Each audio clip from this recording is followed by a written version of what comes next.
Hello, everyone. Welcome to the Vigilant Geek podcast. I'm Holden ORME. Today we have special guests from Stop and Swap Media.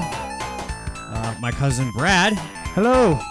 And his partner in podcastery, Craig. Hi. Outstanding. So, you guys are big-time video game guys. Like, when I need to know things about video games, especially really obscure stuff, I usually talk to these guys. And when we talk to you, when we need to know about comic books. Yep, that's right, because that's pretty much all I do. We've been meaning to have you guys on for a long time now, and it's time for me to finally ask you about PAX East, because I've wanted to know about it since you guys went, and geez, it's been like several months.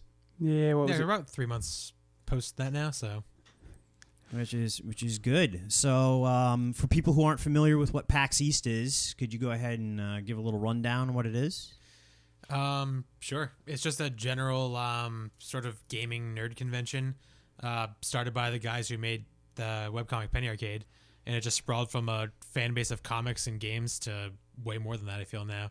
Now it's its own sort of culture and, I don't know, large family, I guess you could say now. So Yeah, no, I mean, they cover everything from video games to role-playing games like pen and paper and collectible card games and other stuff. I was playing Magic for a while. I tried getting back into it about a year ago. Yeah, Mistake. no, I felt terrible about myself afterwards. People who play Magic and are good at it usually aren't very good at anything else in life, and they're very miserable, horrible people. We know a couple of people like that. Like getting scoffed at because like they've been landing counter spells on me for 10 minutes is probably like I don't know. Things got kind of dark. Like I think it's pretty dark. Life during my Magic the Gathering phase that I got back in New Year Yeah. wasn't a very bright time. Nope. yeah, I was never really a big fan of Magic because I was never really good at it. No, it's like you think you understand what's going on, and then you just get torched. Yeah, in like 5 turns. Right, plus there's like 20 years of cards to deal with too, and it's just like, what the fuck, man? Like, I don't know what anything does anyway, so. Oh, yeah. No, it feels like it's almost like studying law. Like you need a law degree, only like it's a specific law degree, only given by Wizards of the Coast. And it won't get you anywhere in life. No. Well, I don't know. Some people make money off it. But it's Very just- few, I feel. It's a real select few, and that's like such a weird niche to be in. Mm-hmm. And you have to have money to get there anyway. Spend a lot of money, buy cards. The amount of money spent on cards, and like No. pretty much like you have to run a deck that's all mythic rares, Mm-hmm. and it's just absurd. No thanks. I don't even know what you're talking about right now. So Yeah. I'm so far out of it at this point. Oh yeah. Well, you're better off, man. So between the two of you, what were you getting into at PAX East this year?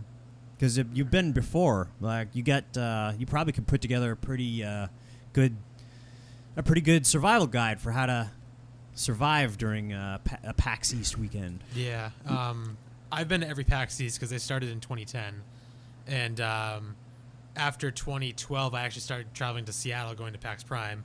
I've been to that every year since, and then I've been to the only 2 PAX Souths that have existed, too. So I think Where do they have PAX South? it's in San Antonio, Texas. I'm looking at. Yeah, you're wearing the shirt right now. I am wearing a shirt right now because I was told during the PAX South, I got to be festive. Oh man. Yeah.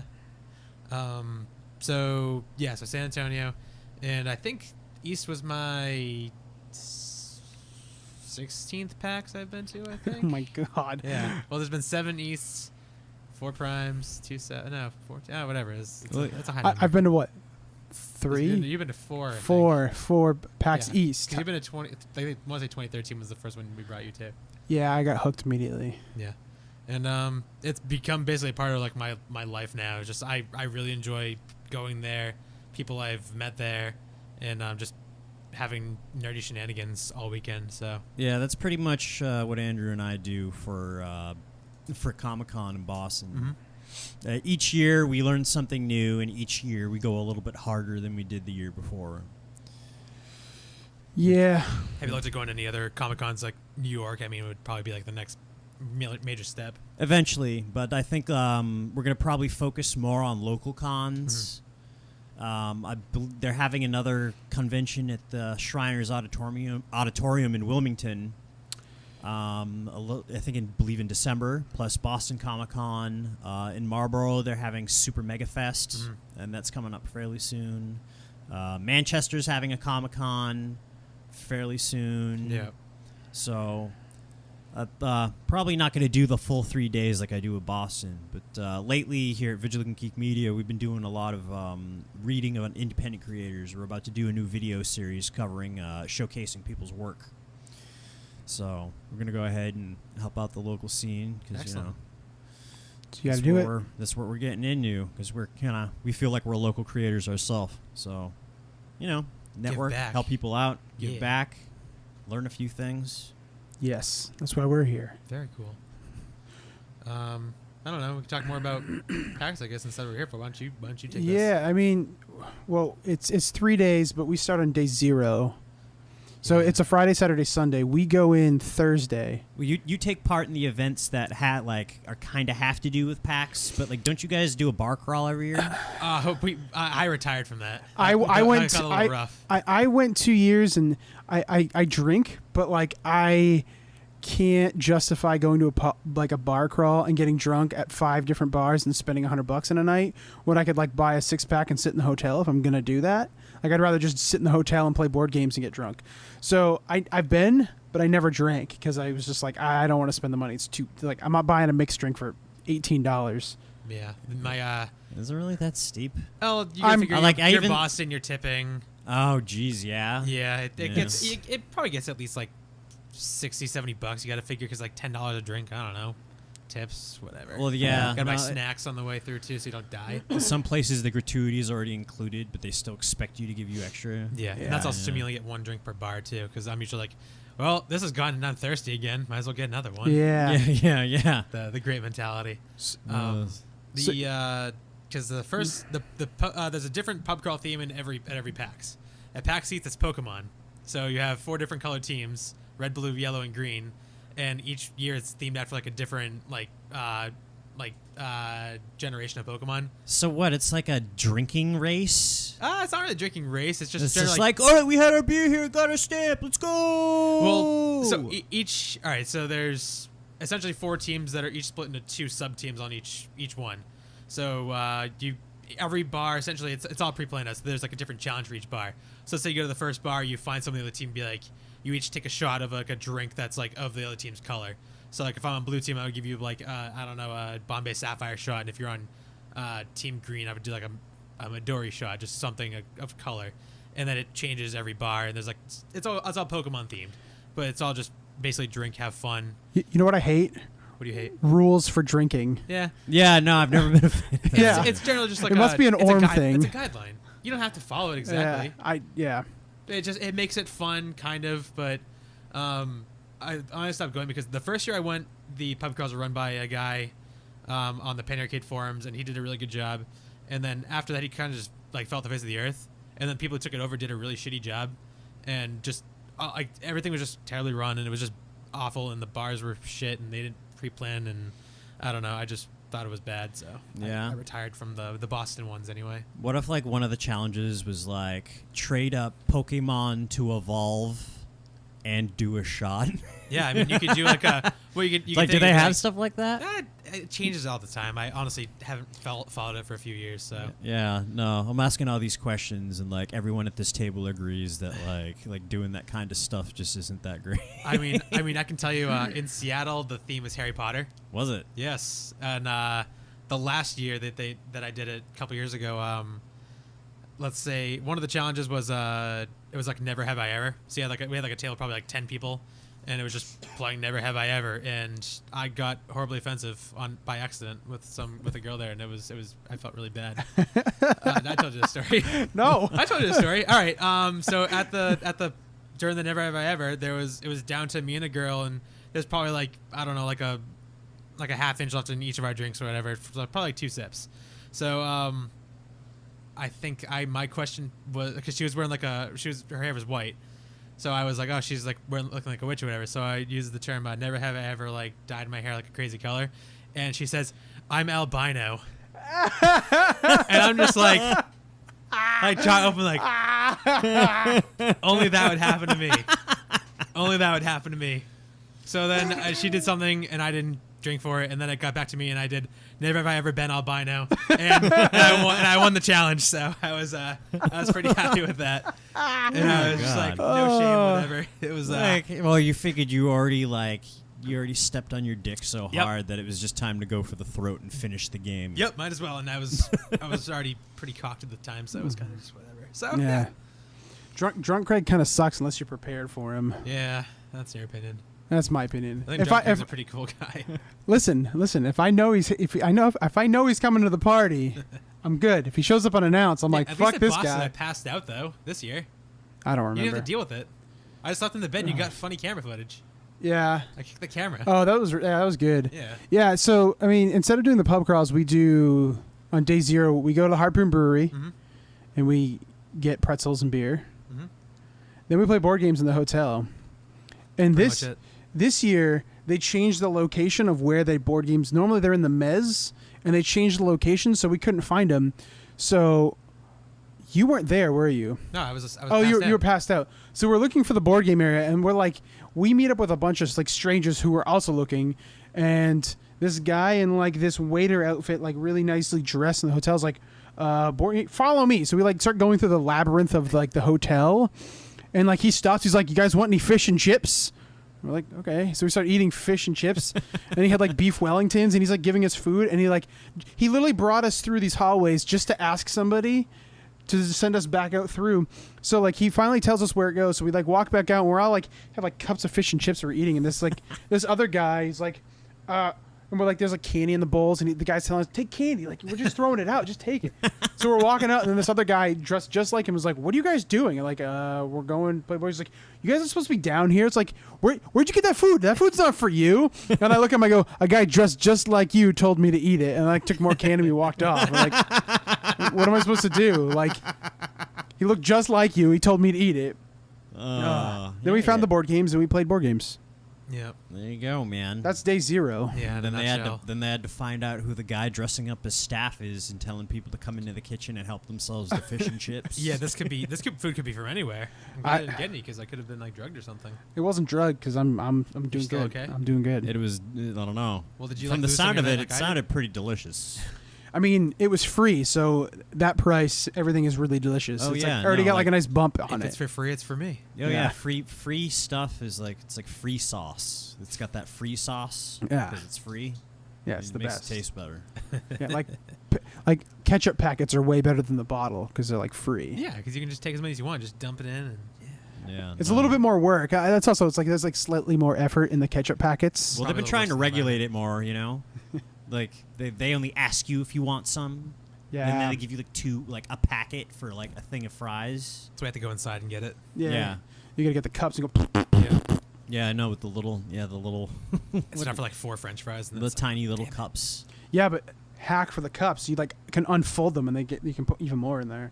Yeah, you just like make a big plate. Yeah, you make a big plate, like essentially a plate of ketchup. And it's You could, and then you could turn it into like a sweet oil painting, like Ooh. Bob Ross. yeah, Bob Ross style. Bob Ross with ketchup and plates. Paint some happy little like blood trees. Yeah. Or you can paint some ketchup on your fries. Yes, you can. That's paint what I some would of your do, fries. and then eat them. Well, you got to figure that the fries are your paintbrush. Yeah. No, and then you gotta like. Then I can paint my mouth with Let's chewed let's up draw, potato. Let's draw a beautiful sunset. Let's. Some happy clouds. First you put it in your mouth, then you chew, and then later we're gonna paint some poop. And you just take a Duke. Oh man. Great. Freaking, I think those episodes never aired on PBS. Those are the good ones. Yeah, no, you gotta go online and charge extra for those. Poor guy. So yeah, that's day 0. So Brad, you have been developing a game called Super Amalgam Deluxe, right? Yeah, yeah. Me and my friend Adam and my friend Dave. And it's a clusterfuck of board games. It is Crossfire, Hungry Hungry Hippos, some pinball, and Power Ranger Spin Fighters, which is just like tops, like Beyblades, all in one. Why do I feel like that's new? Although, I don't know. No. I've only seen the prototype. Which one? Mark 1 or Mark 2? Well, it was the one that you had in your jam space. That's the one that I saw. It was made out of like wood It and like was- PVC and pipe. It looked like it was made out of...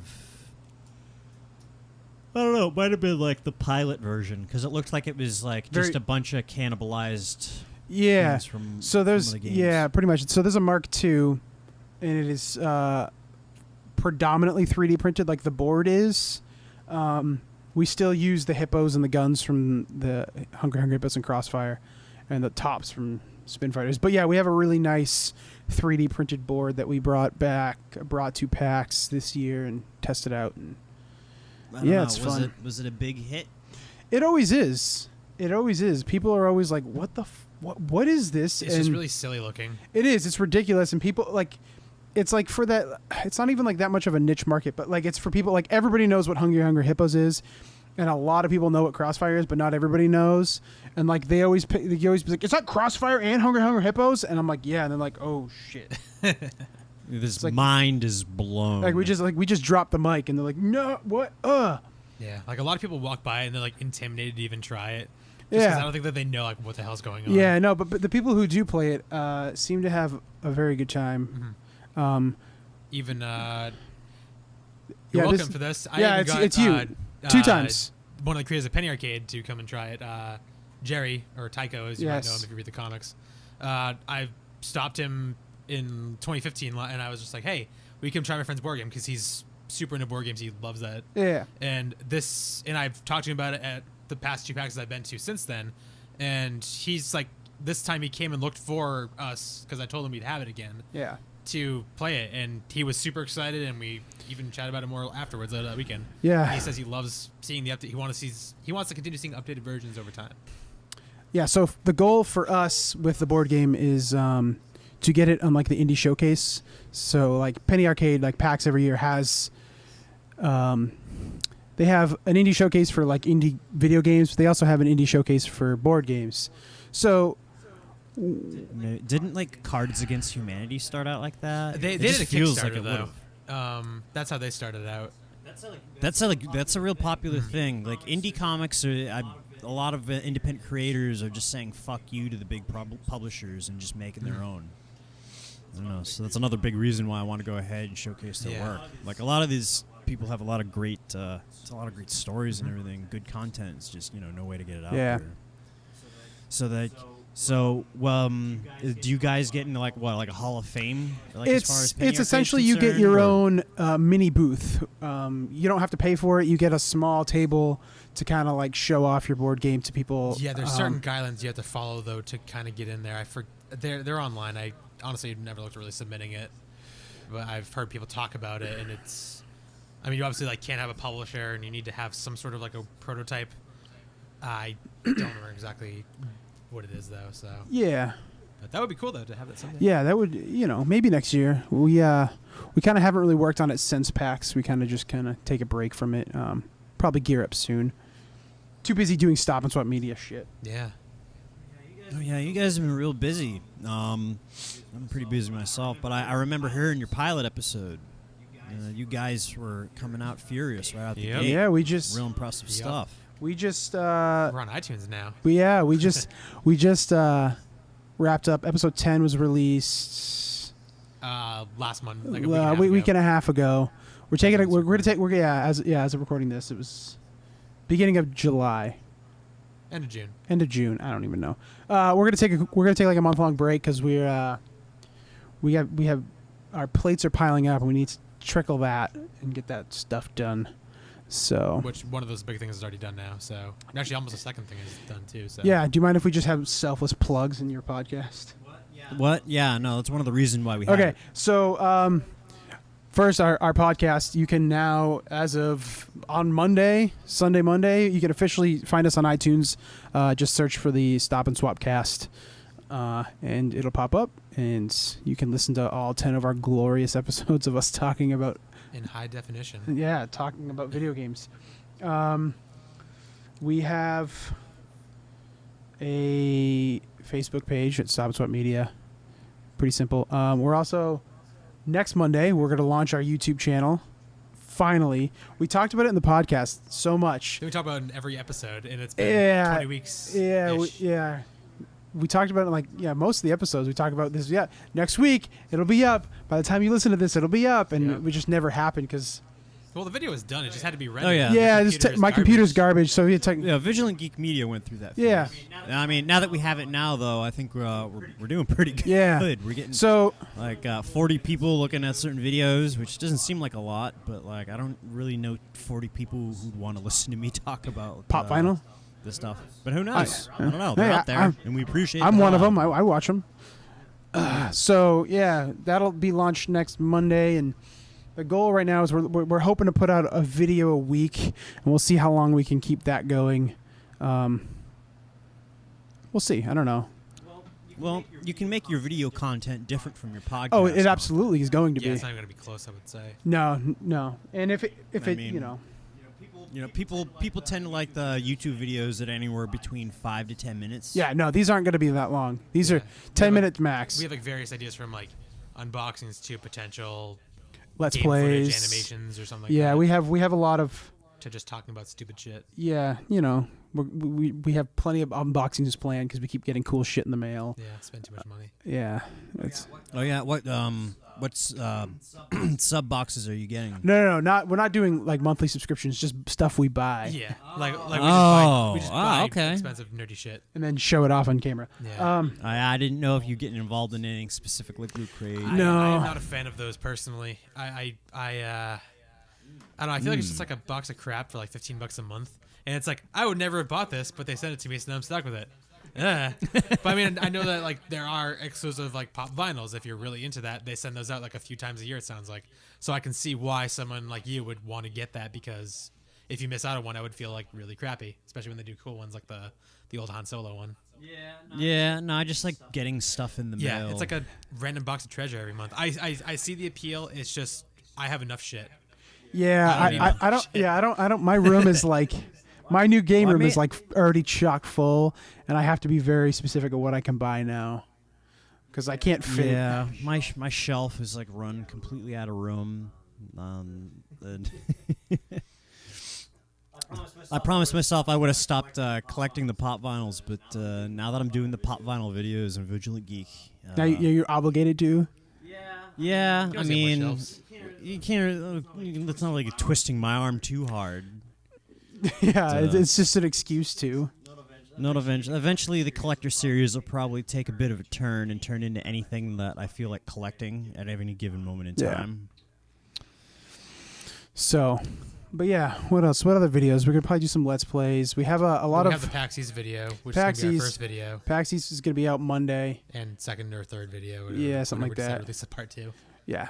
We got some unboxings filmed and ready. We're game room tours. Yeah, I don't know if I'm going to release that. I did a game room tour of my old place because I wanted to remember it, and I don't know. I haven't looked at the footage, so I got to see if it's any good or not. Well, you need to do one now. My new room. Those of you who don't know, Bradley ORME has one of the finest collections of N64 games, controllers, and systems that I have ever seen. Oh, you should go on YouTube and see some of the nicer ones. Yeah, but you're a real person. I know, yeah. That's different. Yeah, you know me. He can drive to your apartment and see your shit. Yeah. You can't go to somebody's place on YouTube. It's like fully cataloged, like alphabetically, like, and then he goes ahead and he refurbishes everything. Yeah. Now, all right. Well, let's just start. How many N64 games are there in the U.S.? U.S. is 296. And how many do you have? They're not talking about variants there. That proves it's more technical if we have this separate. Yeah, okay. See? So how many domestic releases do you have? I know there's still some out there that you just refuse to grab. I don't know. I just haven't gotten around to it. Yeah. Okay, so there's 296 North American. Total in the world is 388. In right now, probably North American. I think I need 40 more, so I have about 256 different N64 games, not including variants and not including imports. What's the most rare N64 game? Okay, this is debated. There's different definitions. There's different. There's two you'll hear. One I don't agree with because I I haven't researched it in a while, but when I did look into it, there wasn't enough information. One is like European not for resale of Yoshi's Story, which the not for resale cards are like debatable. I don't agree with that. I think the rarest one is Clay Fighter Sculptor's Cut, which was a Blockbuster exclusive. You can get Clay Fighter in 63rd. That was released in stores. But Sculptor's Cut was a Blockbuster exclusive, so that's really hard to get. Right now, that's running, last I checked, it was over $400, isn't it now? Yeah, it's probably between $350 and $450. Yeah, but I remember when you first started collecting, it was around like $150. No, it was more than that. Was it more than that? It was lower. Oh, lower than that. It was like okay. $60 or $70 when I first started. Man, you fucked up. And then when I remember when it was like a $40, $50 cartridge, and I just didn't. I was like, oh, I'll get it later. And then now it's $450, and I'll probably have to bribe somebody to get it. Blackmail. Yeah.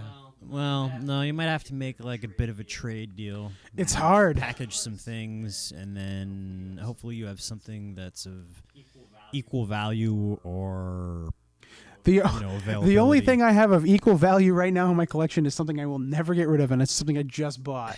And that's the N64 disc drive. That I will never get rid of. Yeah, see, that's such an obscure thing. Even I didn't know it existed until you posted a picture of it on Facebook. So, it was announced in the U.S. They had games they announced for it. Actually, I believe, I might be wrong, but I believe Ocarina of Time. It was either Ocarina of Time or Majora's Mask or both. I'm not sure. Were both announced for it. There were a lot of games that were supposed to come out for it. There was supposed to be an Earthbound 64 game released on it. So there was a lot of games that were announced for it that never got released onto it. When they did finally release it, it was only a mail order thing. It had a very limited store release. There's only about 15,000 out there. So it was only in Japan. It was a mail order thing to get. There's only 9 games for it. How many games do you have? I've had one for like 2 years, and I just finally was able to find a good deal on the actual system and just kind of bit the bullet and just did it. This is like geeky Indiana Jones stuff. Yeah. And Craig and I we filmed an unboxing for it, and we had never seen one before in person.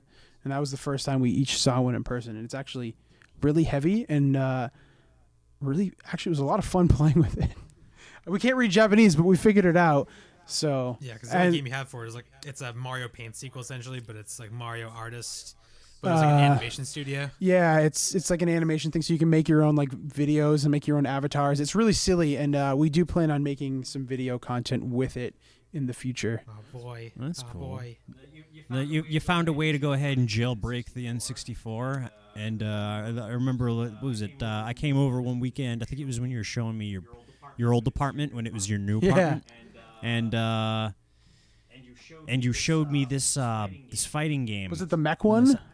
Yeah, the mech one. Like how many Japanese release games that were just exclusive to Japan do you have? Probably a dozen. So yeah, because you found a couple around here, but most of the time it's Craig. Whenever I go to Seattle, there's a specific. It's called Pink Gorilla, and it's this particular one is in the International District in Seattle, and they get a lot of import games traded in. So whenever I'm there, I basically get a budget from Brad on how much money I can spend at his. So so he's like $100 budget. I'm in Seattle. It's like, oh boy, I can spend money. That's not really mine. I can just buy shit. It makes me feel mildly better. And hey, it beefs up my collection, especially my import one, which is. Because they're usually pretty cheap. Like a lot of the games, like $4 for like all the terrible sports, like the little baseball ones. Yeah. Ones. Oh, geez, and they're just representing all the Japanese cities. I don't even think that. I don't even know. I haven't actually played any of them. Yeah, it's like an anime themed baseball game. I forget what it's even called, but there's probably like 10 releases for the N64 of that series, right? What, the baseball? Yeah, something like that. It's essentially their Madden. Like we had like 5 Maddens. They got like 5 baseball games. They make like weird games, like one remember Mr. Mosquito and Seaman, and then Seaman. Eventually they're gonna make up stuff like a laundry folding simulator. You haven't played laundry folding simulator yet? No, I haven't. I thought I just made it up. It's all the rage on Steam right now. Stealing that idea. Yeah. So I got Densha to Go. Yeah. That's the best. The train game. It's a train simulator, and it's actually like really big in Japan. Apparently, it's like an actual legitimate like series, and it's on all the major platforms. But I got the controller, like the the specific controller remember for it. It's this huge. It looks like an engineer's. Yeah, and it looks like it has a panel. cup holder, which is what I thought it was originally. And I did some research. It's actually because you're a conductor, and conductors have pocket watches. It's for you to put your pocket watch down on it, so you can make your train on time. And it's the dumbest game ever, but we've played it, and it's terrible. It is certainly something. Yeah. Is that PAX? Did you learn anything about any indie games? I thought I heard something about a sequel to Limbo, but Yeah, that's called Inside. That just came out. I'm sorry, it's coming out on PC tomorrow, I think. I didn't even know about this. Yeah, I just heard about it the other day. Like, some people talking about this game called Inside. I'm like, what is this? yeah, I read an article about it on Vice of Yeah. all places, and It's like Limbo on and steroids. I was looking for it, but it's not on the PlayStation Network I yet. think it's on an Xbox One right now. I think it might have had like a timed exclusive, but it's on something, or people have review copies. I have no idea, but it's coming out on Steam. Like, I'm pretty sure on the 7th, which is tomorrow, as of right now. So I'll be all about Yeah, it. me too. Like, I used to. Well, I'm not as into independent games as I used to, but I mean, I've played a lot of good ones. That was probably the one that made me fall in love with the smaller. You creative stuff. showed me Limbo. I remember No, it did. Well, then you showed me Braid, even though I could never beat that game. I just couldn't wrap my head around some of those that was the puzzles. game that got me back into video games. Was that game? I mean, I've talked about it in our podcast probably 2 or 3 times now. I stopped playing video games when the Wii came, like halfway through the Wii's life cycle, and then a friend showed me Braid, and I was like, "You got to be shitting me! This game looks awesome," and the story is just like a mind fuck. yeah, The ending of that game is amazing. which you wouldn't expect out of a 2D platformer. No. Especially when it was released, because it really, to me, it was like the first, like, the jump start to the indie games and like 2D platformers. Even though it's not really a platformer, it's more puzzly. It's a puzzle platform, right? Yeah, it's but I mean, I there's don't like- really consider it's not like a Mario game. It looks like a Mario game, but it's not. No. The puzzle aspect heavily weighs into your platforming. Right. Yeah, because I remember. It directly affects your platforming. Right. I remember when that came out. We were I was at a friend's house, and we used to do with these terrible things called 24-hour game days. Yeah, I'm And- so glad I never did one of Yeah, those. and we would just start like, I don't know, on noontime on a day, and we would try to go till noontime the following day, and we'd all. That sounds like a terrible labyrinth of. Yeah, but like I would bring like, eye it was just like a burns. LAN party, but like I brought like my TV over and like consoles and like a library of games and just play games. And the first time we did it, Braid was coming out like on Xbox Live Arcade like that morning.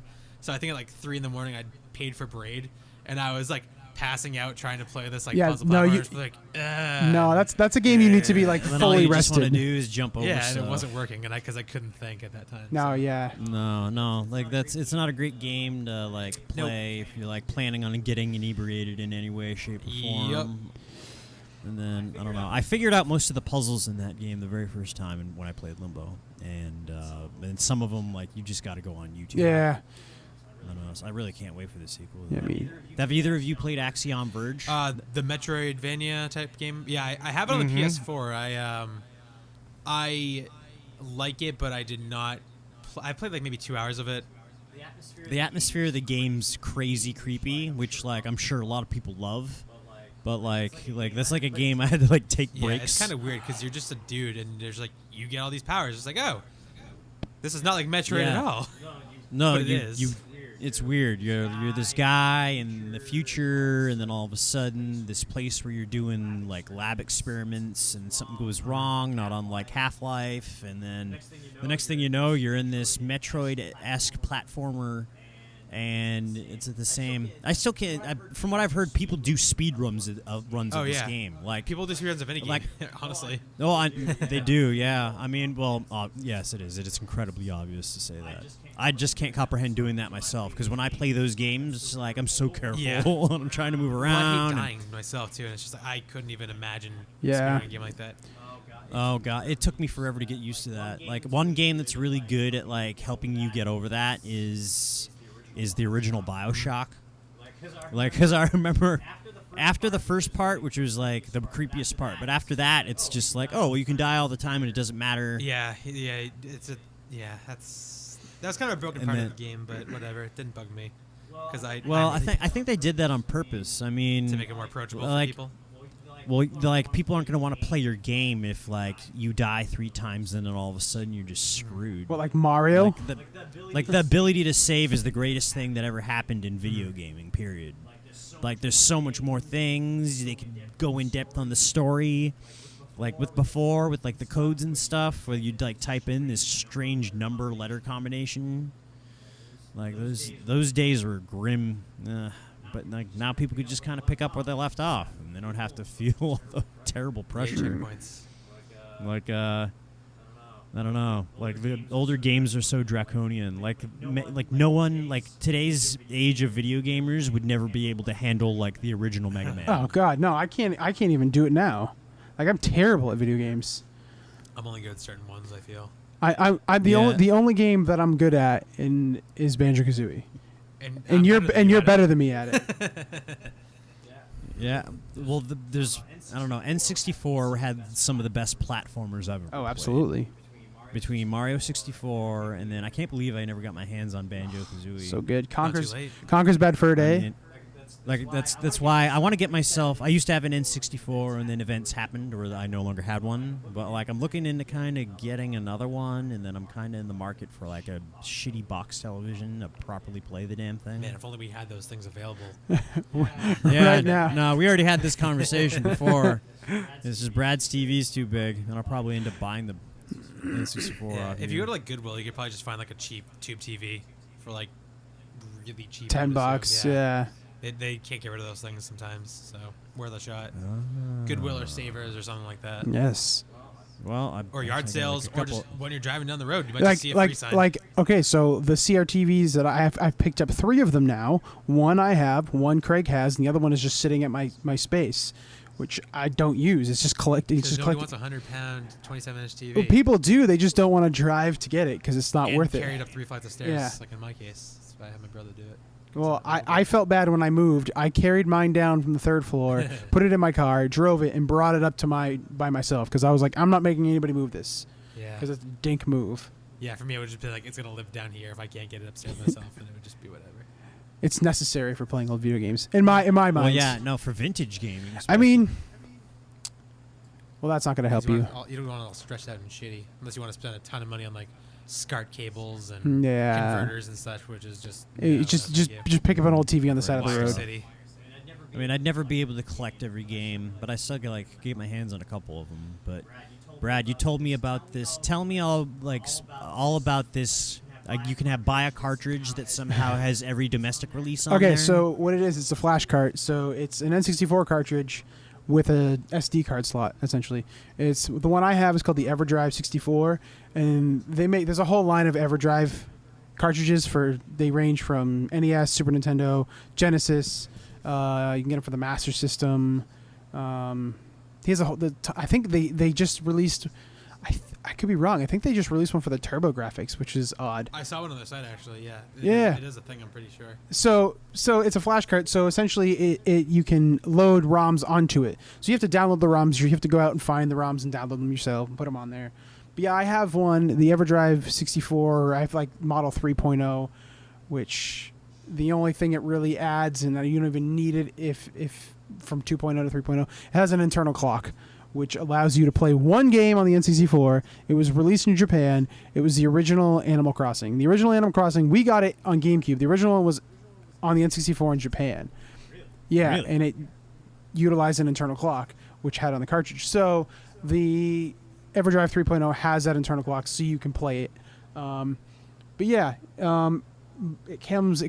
The only thing it comes preloaded with is actually it has an NES emulator built into it, so you can actually play your NES games on the N64 if you wanted to. I don't see why you would. It doesn't make sense to. If you don't have an NES, I guess it's an all. I guess they're kind of pricey. They're a couple $100. I think 180. I think mine was my cartridge. So it's a lot of money. It's an investment, but for me, it was perfect for what I was using it for, which is and dedicated cabinet. I have a dedicated, essentially an arcade cabinet for N64 in my game room, as well as I collect all of them. Yeah.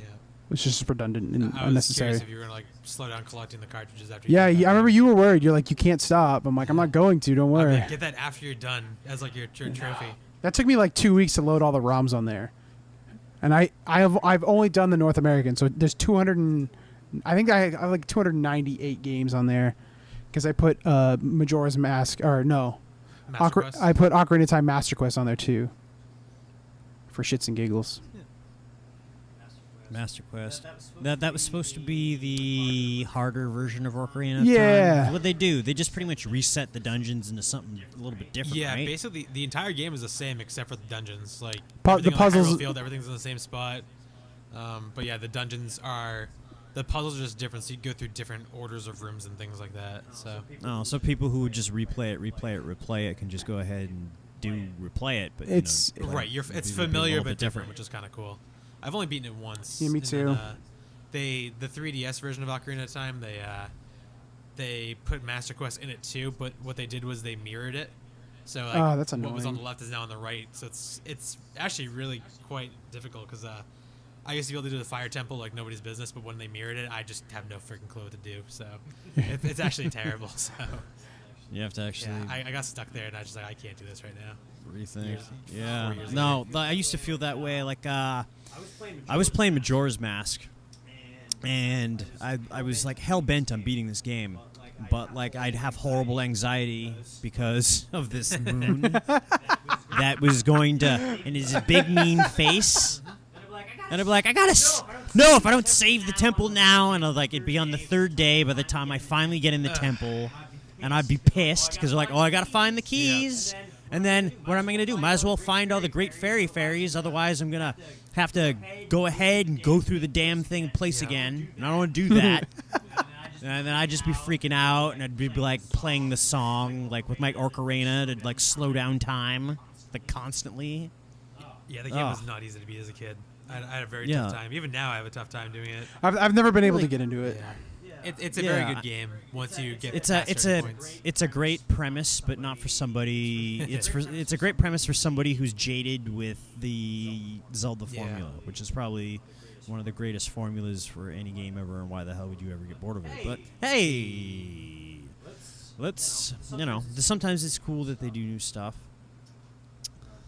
That I actually picked up Twilight Princess for the Wii U, HT, and then I think I got through the Forest Temple, and then after that I was kind of stopped playing because my Wiimote, my Wii U mote, what's the I don't know. Yeah, that the obvious name. It died on me. Like doesn't work at all, or no, well it didn't die. It's just the battery ran out when I was playing. Oh, you It just was lost like, interest. oh yeah. Yeah, and it was just like, well, now I have to wait for this to charge up, and I'm like, my charging cord's not that long, and I don't want to sit that close to the TV. And life's hard. then I Sometimes. was just like, I'll just play a PlayStation then, where the controllers like last for several hours. Yeah, I picked it up myself on the Wii U because I haven't played it since the Wii, so it's almost been 10 years since I had beaten it. I don't know. I used to be a Nintendo guy, and then I became more of a PlayStation guy. And then I try to give Nintendo a chance because they have franchises that I love, like Zelda and Mario. Yeah, but The Wii U has some good games, but the system has a lot of faults, which really held it back this gen. Which hopefully they fix with the next one, but I'm skeptical. well, I don't know. It's like, they can't do what Microsoft and Sony are doing because they both are already doing it, and they do it way better than anybody. Nintendo keeps trying to come up with these goofy ass niche like things, like the motion sensors and the controllers, like really relying heavy on that, and it's too much of a gimmick. Yeah, which I think they're learning from their mistakes though, because they tried to make the Wii U the Wii 2, but calling it that was just a bad. Yeah, thing that from was the the worst get-go. thing because people didn't know it was a new system. People thought it was like an add-on. add-on to the Wii, and it's Yeah. not. It was If its they own. called it the Wii 2, I think it would have performed better. Not but- much. No, not a ton, because I think people were done with the Wii when the Wii was like done. But I think that people thought that because they sold a shit ton of systems. The Wii did phenomenally, and it gave Nintendo a ton of money because they were profiting off of every damn system that they ever sold. And I think it sold like at least 100 million units. or Don't look at something me. like I don't know. that. Yeah. So I think that they just wanted to try and capitalize on that, which was just like, no. So they're financially stable, but just like serious gamers are disappointed in them. Yeah, I pretty mean, much. I definitely think they still do great stuff. I mean, I really like the Wii U, like I said, but there was no third-party support, which is a I don't huge. know. I mean, for Nintendo systems, if you're buying for third party is wrong, but there's still like good games that could have come out for it, but that didn't because they wouldn't have sold. Because Right. Nintendo fans only buy Nintendo games usually. And then they're neglecting all their awesome franchises that nobody cares about that I Yeah. care about. Like, I mean, they finally released a new Star Fox game. Yeah, I want to just see a noticed new that. F-Zero, which we probably never will see, but I 'Cause want that to. won't make money. No, but I would maybe possibly think about toying with the idea of coming over to play it with you. if they had it on a system. Yeah. What, playing the Wii U? You mean? I don't know, playing the new F-Zero game. Oh yeah, yeah. Actually, try something modern. Ugh. New. Yeah, new games. Ugh. Ugh, gross. Yeah. Nobody So, likes those. I'm looking down Yeah, the we list kind of Oh, here. got sidetracked there for a while. I know, yeah. but- We did. You were teaching me all about PAXEAST, and then we started about other things that you know a hell of a lot Yeah, I went to about. pub and such. And Yeah. Yeah. Let's see. I got on my list here. The pin collecting. yeah, and because it's Just you got to be on the edge of your seat with this one. These Yeah, were, I know. these are It's- these are exciting. Get ready, guys. Okay. So at PAX, because it's Penny Arcade, they started their little pin collecting thing because they were inspired by Disney World, so they call it Penny Arcade. Oh, So essentially, most of the pins are just based off of like Penny Arcade characters, and I mean, there's over 15 years of comics that they have, so they have like all kinds of shenanigans and shit that they've done over the years, and they just kind of incorporate it into pins over time. So like at every PAX, you get like a 4-pin set that releases. Sometimes they'll do a themed after like the city it's in, and like they had a Boston theme one last year, and Seattle has one. Like, there were a bunch of hipsters, things like that. So, but they also get video game companies and board game companies to get on board too. So, like in the past, like Sony did one for, unfortunately the game sucked, but The Order 1886 for the PS4. There's an Order pin. Microsoft did one for Sunset Overdrive. Nintendo's too cool to do pins, so they don't do them because that's just what they do. So how do you obtain these? Some you get through You- playing demos. you make me go sit through panels that I mean, don't care you can about. Go to panels and you can make your friends sit through panels to get you spares. But there was a dude. But you owed me though. Yeah, I did. Yeah. I owed you for 4 pins. Yeah. what was well, this 'cause terrible panel that you had to sit Let's get back to this one. I don't wanna Well, talk there about was a dude that was in Firefly on the panel. and plus, who's I think he was in Firefly. no the guy who does like Nathan Drake's voice, Nolan North. He was on the panel. Yeah, Oh, so was that he? was like that's why I was surprised that like I thought this thing was gonna be filled. That's why I sent pin mules to go get them for me. You and Cat. Pin Pin mules. Pin mule. Oh, pin Yeah, mules. pin wheels is funny though. yeah, Pin yeah. mules are what's the other term? Pinions is the other one. That's always funny. I'm a Use. pinion. Yeah. Pinions? Yeah, actually, I don't know. Yeah, I think that might be the one that Yeah. wins out. So yeah, there's panels like I was at a Witcher panel because the Witcher 3 had one. So I had to get one from them, and they had 2 things about the same time, so I couldn't do both. So made Brad do that. So I got to. It was what's his name? Alan Tudyk. Tudyk. Oh, yeah. yeah, yeah. he was on the panel. Yeah, it was for a game called Masters of Orion, which is apparently like a reboot. It was of a an 80s reboot. series. No, I know Masters of Yeah, this was Orion. This is it's a turn-based strategy game He knows, thank where when you so you pick a race of aliens, and they have different bonuses for different things. Like there was this one race that could colonize any planet because they're just like silicon and disgusting and could live on any number of horrible environments with no problem.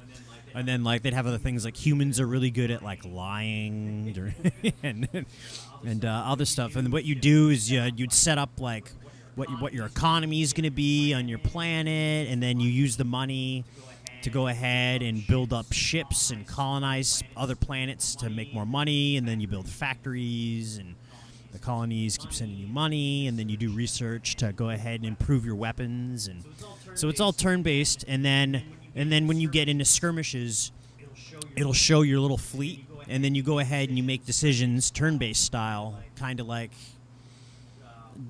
really old D&D or Because it sounds like a What turn-based another really good StarCraft is example. essentially what I'm kind of getting out of it, or like Age of Empires or something. Yeah, but there was Yeah, like or- and not on like Final Fantasy Tactics. Only I spaceships. wish Yeah. this game then. there was also like from what I gathered from the panel, I wasn't listening too much. There was actually a guy right behind me sleeping, Like literally it passed out. But I guess it's like there's like an exploration aspect of like universes that you can explore.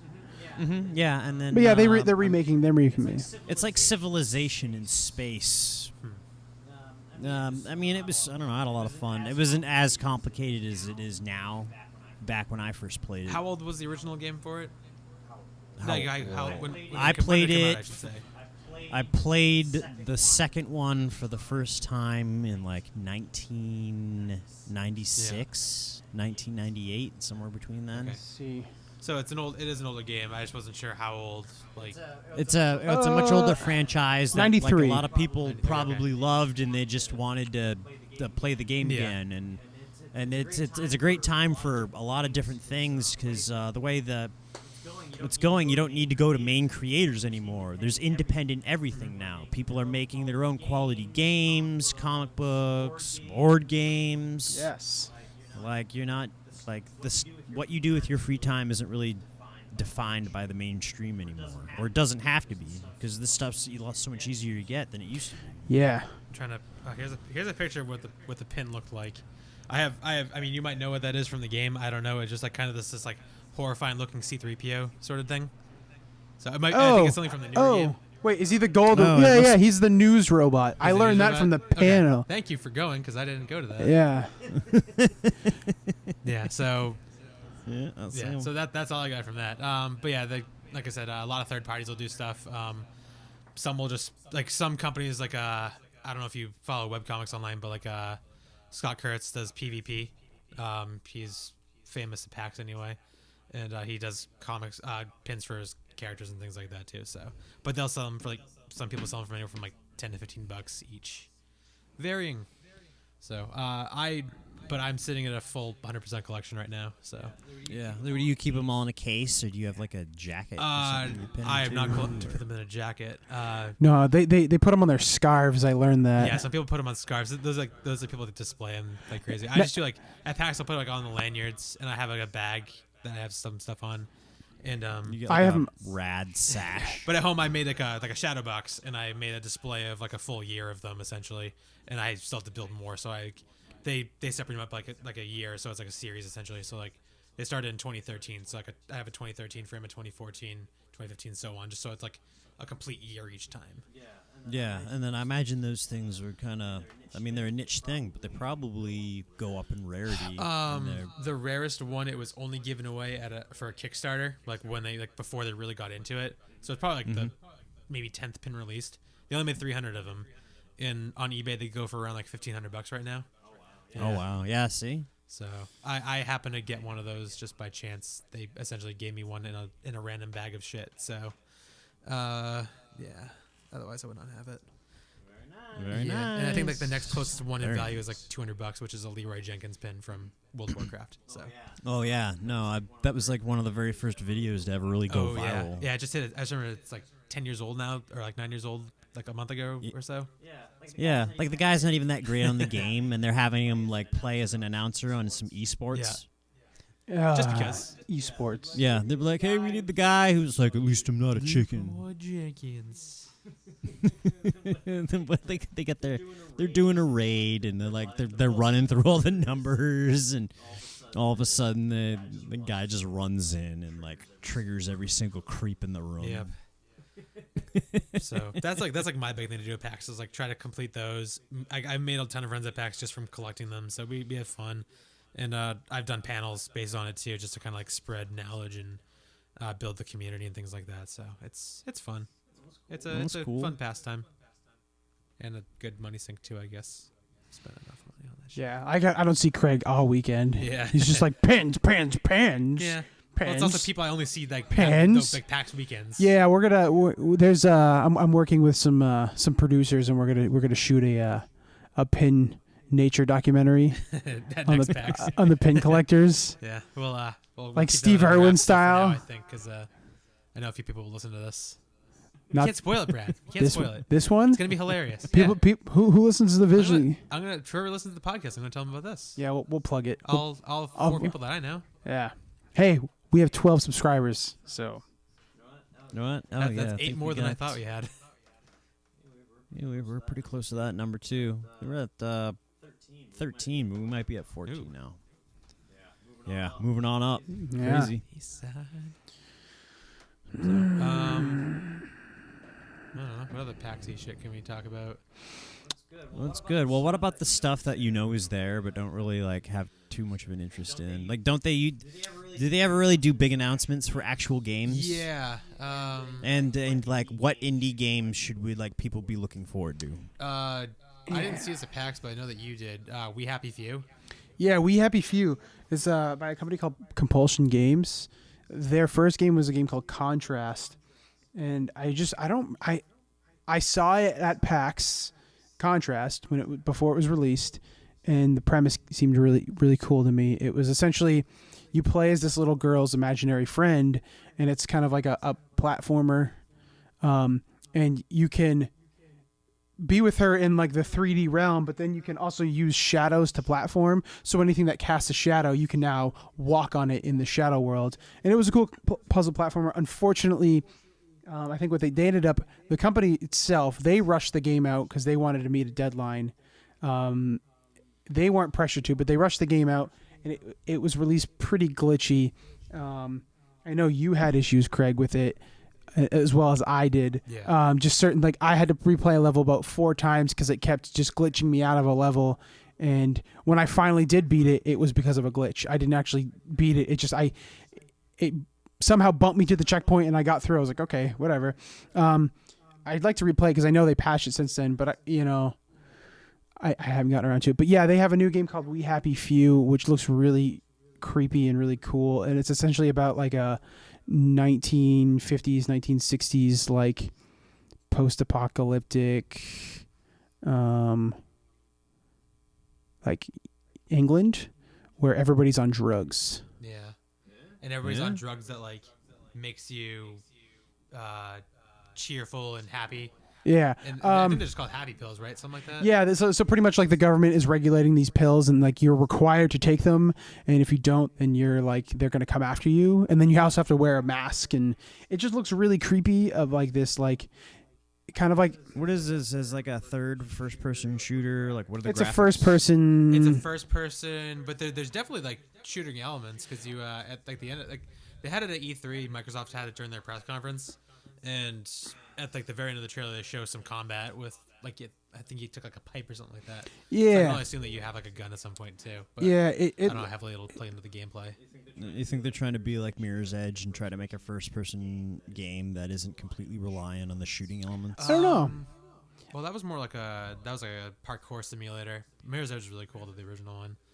Yeah, well, I mean, it was a great original idea, Yeah. but you could get your hands on a gun, but it was more. It wasn't the focus of the game. I guess you could call it a parkour simulator. I always thought of it as more of like a 3D platformer. Yeah.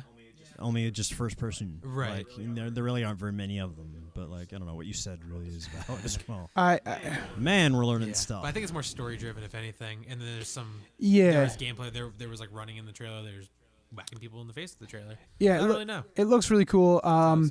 Even though their first game was glitchy, I did enjoy their first game. I kind of was hoping for a second installment of it because I felt like they barely scratched the surface of the mechanic. They could have done. I felt like they could have done a lot more with it. But this game looks really cool. That's definitely something to look out for. There's not much else that I saw that I was excited about. I actually didn't go to the indie mega booth at all because they literally have like the indie mega booth and it's just like This whole booth block. after booth after booth of just like this whole area for just indie stuff, and it could be from 2 guys who are working on like a little mobile game to something like that, which is being published by Microsoft. Transistor or I think they have their own booth now because they got pretty big. they're very close. Yeah, because like Bastion was really popular, Transistor's popular. They sell a lot of merch, so they have their own booth outside of the indie booth. It's right next door. Close But enough. so did like I remember Compulsion Games. When they had Contrast, they were in the indie mega booth. Yeah. Now they had their own big booth, and I wanted to play it, but the line was always capped, and I am very against waiting in line for 2 hours Yeah. to Plus, I would play rather 15 minutes of a game. Wait for the game to Oh come out no, anyway. absolutely. Yeah. Not, yeah. I have waited. But like many long I mean, waits. I've discovered a lot of games that I really like there. Octodad, like I said, Contrast was 1 year. A game called The Swapper was a really good like side-scrolling puzzle game. I don't know. I've been seeing that mostly. Like some of the best indie games are the platformers. I feel just because it's something that they really got away from with the next gen. Yeah, I mean, there's one that's coming out which I'm hoping is going to be really good, and they actually just announced a co-op mode, or I didn't realize they had it. A Hat in Time, which is going to be in the guise of like a N64 collectathon, kind of like a Mario 64 or Banjo-Kazooie. Well, they've been talking about making that for like 5 years. Well, that now, game's been in production and out. You're probably thinking of like the spiritual successor to Banjo-Kazooie. No, I know. I remember you telling me about ukulele. Yeah, that's happening. Yeah, that's done by the actual people from Rare that made. Yeah, this that's is like a small indie studio that it's just a few people making their own collectathon type game. And this was before ukulele was announced. This was like years before, and I think that. I don't know. It might have been too ambitious. Like, I'm not gonna say it's gonna be bad, but I think it's gonna be way overshadowed by ukulele. Yeah, because of all this the other size crap that's happened. Yeah, but I mean, I'm still excited about it, and they have a co-op mode, so Craig and I will play it together. Oh, very nice. I would like to try that when it comes out eventually because they still. And that was it. That was at PAX one year. Hat in Time. Yeah, I remember, but I didn't want to wait for it. Yeah. When you could just pay $20 for the beta and just play it at home instead. Yeah, I'm not even gonna do that. My time is worth way more than I don't know. An indie game that every listener out here, and we're not even gonna don't even explain it, but you need to go out, you need to stop what you're doing, and you need to buy it now. Is Amazing Frog. It's Amazing Frog. On Get Steam. get in the beta of that. It is actually it's still an alpha, isn't it? I think it's an alpha. They do betas for the alphas though. Yeah. Yeah, it's an early access game on Steam. It's like $15. And it's great. That's it. We're done with it. Yeah, Move we're on. gonna stop talking about that. Just check it out, buy it. We promise you'll probably enjoy it. I think we should end the episode on that note. Do you guys have things you need to plug?